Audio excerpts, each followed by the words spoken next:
नमस्कार। मैं राकेश वर्मा आप सभी का स्वागत करता हूं आपके अपने परिवार एसएन गुरुकुल पर। बिहार में आउटसोर्सिंग एजेंसियों के माध्यम से उस समय आधा दर्जन से अत्यधिक पदों पर हजारों की तादाद में कर्मी और अधिकारी की भर्ती की गई, जिस समय बिहार के शिक्षा विभाग के अपर मुख्य सचिव के पाठक थे।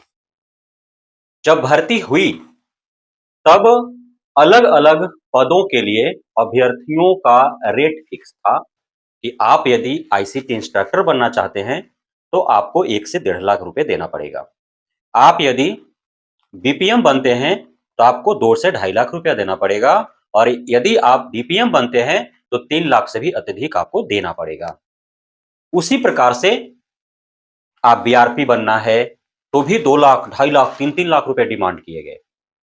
यदि आपको परिचारिका के पद पर बहाल होना है, रात्रि प्रहरी के पद पर बहाल होना है, सफाई कर्मी के पद पर बहाल होना है या फिर आउटसोर्सिंग एजेंसियों के अंदर ही जो अलग-अलग कर्मी बहाल हुए, जैसे आउटसोर्सिंग एजेंसी है, किसी व्यक्ति के नाम पर एक फर्म हो गया और उसमें कर्मी होंगे, उसका भी अधिकारी होगा, कर्मचारी होगा, तो उसपे भी भर्ती हेतु लाखों रुपए वसूल किए गए और इस प्रकार से पूरे बिहार भर में भोले भाले बेरोजगार युवक युवतियों के साथ साथ उन लोगों से भी, उन व्यक्तियों से भी जो बीटेक किया हुआ है, बी किया हुआ है या अन्य उच्च शिक्षा प्राप्त किया हुआ है और वो कहीं अपने राज्य से बाहर, चूंकि अपने प्रदेश में बीटेक किया हुआ, बी किया हुआ, इंजीनियरिंग किया हुआ या उच्च शिक्षा प्राप्त कोई व्यक्ति क्या कर सकता है?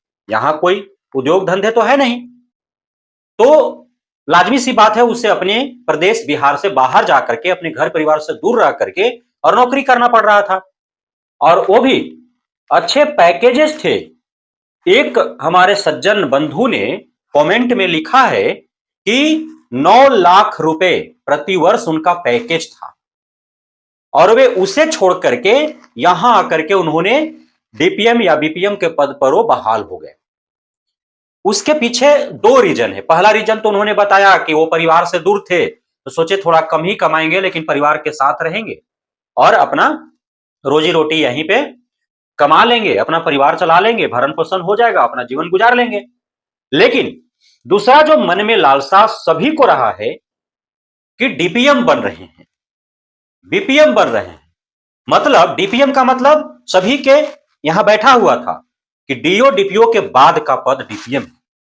हम जिला स्तर का शिक्षा विभाग का पदाधिकारी बन रहे हैं, पूरा जिला का जितना भी सरकारी विद्यालय है मेरे हाथ में होगा।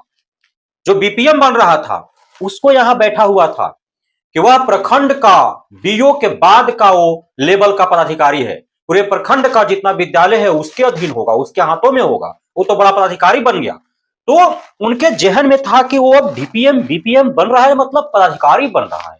9-9 लाख या उससे भी अत्यधिक का पैकेज उनका वर्षों से वो अपने विभाग में, मतलब उनका जो क्वालिफिकेशन था उस क्वालिफिकेशन के आधार पर अपने डिपार्टमेंट में कार्य कर रहे थे, वहां से छोड़ करके यहां आ गए वो अधिकारी बनने के लिए। वो के पाठक का जो शिगुफा छोड़ा गया, डीपीएम बीपीएम बीआरपी जो पद का नाम रख दिया गया, जिला स्तर प्रखंड स्तर का जो पदाधिकारी जैसा जो एकदम उसी के स्वरूप जो नाम रख दिया गया, तो उसमें वो पड़ गए और फिर आ गए यहां।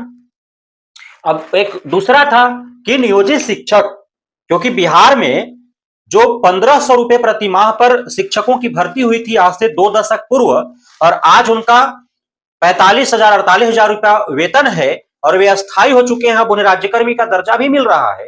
तो यह मन में था सभी का कि जिस प्रकार से 2 दशक पूर्व 1500 रुपए प्रति माह पर बहाल जो नियोजित शिक्षक, शिक्षा मित्र जिनको कहा जाता था, वे आज अस्थायी हो गए और उनका जो है 45,000 48,000 रुपया पेमेंट हो गया। तो उसी प्रकार से जो आउटसोर्सिंग एजेंसियों के माध्यम से डीपीएम बीपीएम बीआरपीएम अन्य पदों पर जो बहाल हो रहे हैं, उन्हें भी आगे चल करके नियमित कर दिया जाएगा और उनका भी वेतन जो है आगे चल करके और इतना अत्यधिक हो जाएगा नियोजित शिक्षकों की भांति। लेकिन सब धरा का धरा रह गया और मैं पिछले 1 वर्ष से आगाह कर रहा हूं सभी को, लेकिन सुनने को तैयार ही कोई नहीं है। अब जाकर के उनके पैर पर कुल्हाड़ी लग रहा है, अब उनका पर कतरा जा रहा है 31 मार्च 2025 से आउटसोर्सिंग एजेंसियों से बहाल के पाठक के दरमियान जो भी पद पर हजारों जो पदासीन हैं उन सभी को अब निकलना पड़ेगा, चाहे वो डीपीएम हो, बीपीएम हो, चाहे वो असिस्टेंट अकाउंटेंट हो, चाहे वो डाटा एंट्री ऑपरेटर हो, चाहे वह बीआरपी हो, चाहे परिचारिका हो, रात्रि प्रहरी हो, चाहे सफाई कर्मी हो, जितने भी आउटसोर्सिंग एजेंसी से बहाल हैं कर्मी और पदाधिकारी, उन सभी का नौकरी अब खतरे में है, सभी को बाहर निकलना पड़ेगा। एसीएस सिद्धार्थ ने साफ लहजे में बता दिया है।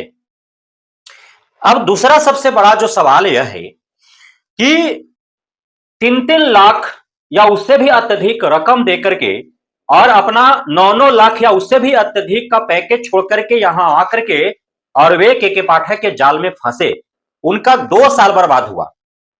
अब पेमेंट उनका कितना होगा? 15,000 हार्डली से हार्डली। अब बताइए कि किसी को 15,000 रुपए या उससे अत्यधिक 18,000, 20,000, 22,000 ऐसे कुछ मिल रहा होगा। अब जो 3 लाख या उससे अत्यधिक घूस दे करके और वो डीपीएम, बीपीएम, बीआरपी बना, 15,000, 18,000, 20,000 रुपए महीने का सैलरी का 1 साल यदि कार्य वो करता है, तो क्या वो घूस दिया हुआ पैसा भी उसको वापस मिल पाया सैलरी के रूप में? तो नहीं मिल पाया। आप काउंट करके देख लीजिए, 20,000 रुपया भी प्रति मंथ है तो 12 महीना का 2,40,000 रुपया हुआ। उस अधिक को घूस दे करके और बना DPM, BPM, BRP, ICT instructor. उसके बाद अब समाप्त हो गए, उसका जो घूस दिया हुआ पैसा भी गया, जो 9 लाख या उससे भी अधिक पैकेज पर दूसरे जगह वो काम कर रहे थे वो भी गया, समय भी बर्बाद हुआ और उनका समाज में सम्मान भी समाप्त हुआ। क्योंकि एक समय तक पूरे 1 वर्ष वो एक पदाधिकारी के रूप में उनका एक समाज में जो है सम्मान था और धराशायी हो गया वो सारा, यानी कि मान सम्मान, पैसा, समय और पदवी, सारे चीज उनसे एक बार छीन लिए जा रहे हैं। अब कैसे वो अपना जीवन गुजारेंगे?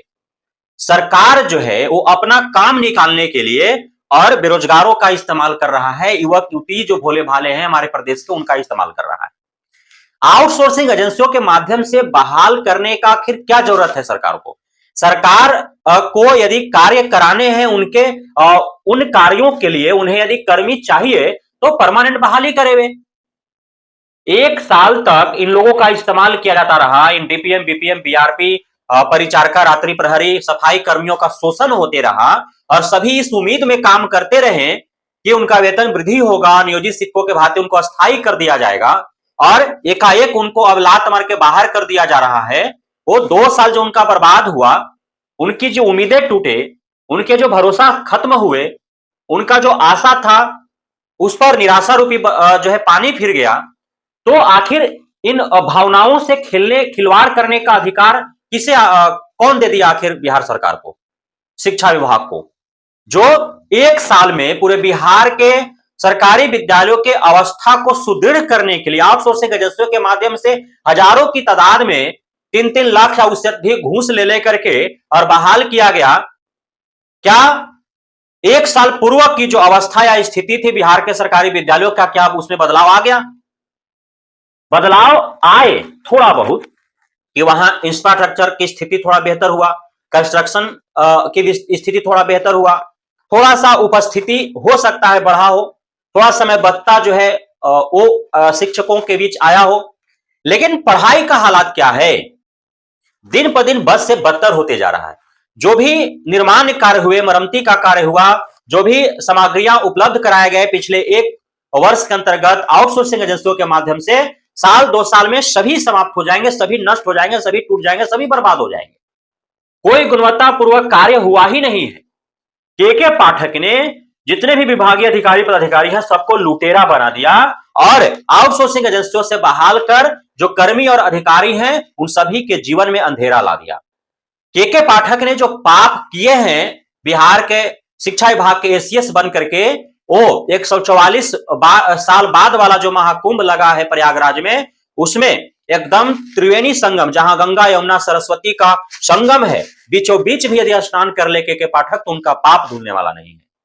क्योंकि आज हजारों की तादाद में जो आउटसोर्सिंग एजेंसियों के माध्यम से बहाल कर्मियों पर अधिकारी हैं, 31 मार्च की जब उनकी नौकरी समाप्त होगी, उनके परिवार में एक मातम सा माहौल हो जाएगा और बद्दुआएं के पाठक के लिए पूरे परिवार के सदस्यों से निकलेगी। कितना पाप धुल जाएगा के पाठक का।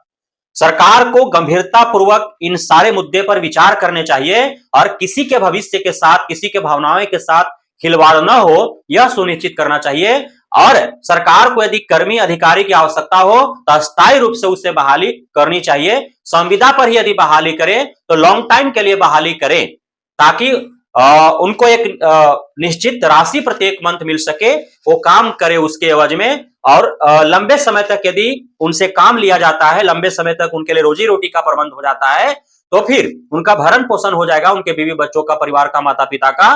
और इस प्रकार से जो है जीविकोपार्जन का एक साधन भी उनको उपलब्ध हो जा पाएगा, आय का स्रोत उपलब्ध हो पाएगा। लेकिन साल, 2 साल, 3 साल के लिए कर्मियों की बहाली की जाती है संविदा पर आउटसोर्सिंग एजेंसियों के माध्यम से, उन्हें फिर अटेंडम जो है लात मार के निकाल दिया जाता है। वो कहां जाएंगे, कैसे उनको रोजी रोटी का प्रबंध हो पाएगा, उनके परिवार का भरण पोषण कैसे हो पाएगा। सरकार और विभाग जो है इसके लिए फिक्रमंद नहीं होती है, सिर्फ अपना काम बनता भाड़ में जाए जनता के तर्ज पर जो है सरकार काम कर रही है बिहार में। तो इस सरकार को अगले आगामी चुनाव में अवश्य ही सीख देने की आवश्यकता है। जो बिहार के देवतुल्य जनता जनार्दन है, उन्हें इस बात को दिमाग में बैठा लेने की आवश्यकता है। बहुत बहुत धन्यवाद आप सभी साथियों का हमारे साथ जुड़े रहने के लिए, बने रहने के लिए, मित्र प्यार देने के लिए, यहाँ पे भरोसा बनाए रखने के लिए।